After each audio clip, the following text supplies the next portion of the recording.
আমার প্রজেক্টের নাম হচ্ছে anti slip alarm for drivers. আমাদের প্রজেক্টে গাড়ি চালকরা দেখবেন রাতে গাড়ি চালাতে চালাতে হঠাৎ করে ঘুমিয়ে পড়ে।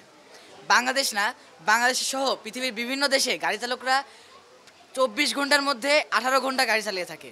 ফলে বাংলাদেশ সহ বিভিন্ন ধরনের দেশে গাড়ি চালকরা, বিশেষ করে ট্রাকে যে চালকরা রয়েছেন, এই ঘুমের ফলেই তাদের দুর্ঘটনা ঘটে, এমনকি প্রাণহানিও ঘটতে পারে। আমার এই প্রজেক্টে আমি তৈরি করেছি এই সব মানুষদের জন্য যারা গাড়ি চালানোর মাধ্যমে নিজেদের জীবিকা নির্বাহ করে থাকেন, এবং আমার এই প্রজেক্টটি তাদের জীবনকে রক্ষা করবে। আমি রাফসানুল হক, আমার বন্ধু তাসকিন, আমরা রাজুকতলা মডেল কলেজ থেকে এসেছি। আমাদের প্রজেক্টের নাম anti slip alarm for drivers. এই প্রজেক্টের বিস্তারিত তথ্য আমরা বিভিন্ন ধরনের পোস্টার এবং এখানে আমরা উপস্থাপন করেছি। আমার এই পোস্টারের সার্কিট ডায়াগ্রাম এখানে উপস্থাপন করা হয়েছে এবং কী কী ইনস্ট্রুমেন্ট লেগেছে এখানে উপস্থাপন করা হয়েছে। এখন আসি এই প্রজেক্টে কীভাবে কাজ করে। একটি চালক যখন গাড়ি চালাবে তখন সেই চশমাটি পরে থাকবে।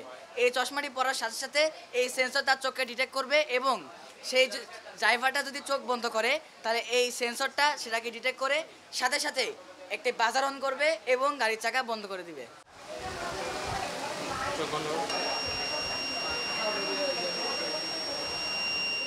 ফলে বিভিন্ন ধরনের দুর্ঘটনা আমরা এড়িয়ে চলতে পারবো।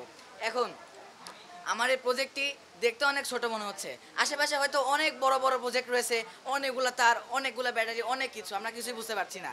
আমার এই প্রজেক্টটা ছোট হতে পারে কিন্তু অত্যন্ত গুরুত্বপূর্ণ ভূমিকা পালন করবে। আমার এই প্রজেক্টটার মাধ্যমে দেখুন, বাংলাদেশের বিভিন্ন ধরনের মানুষ, আমরা জানি বেঁচে থাকা মানুষের একটি মৌলিক অধিকার। আমার এই প্রজেক্টটা মানুষের মৌলিক অধিকারের একটি অংশ।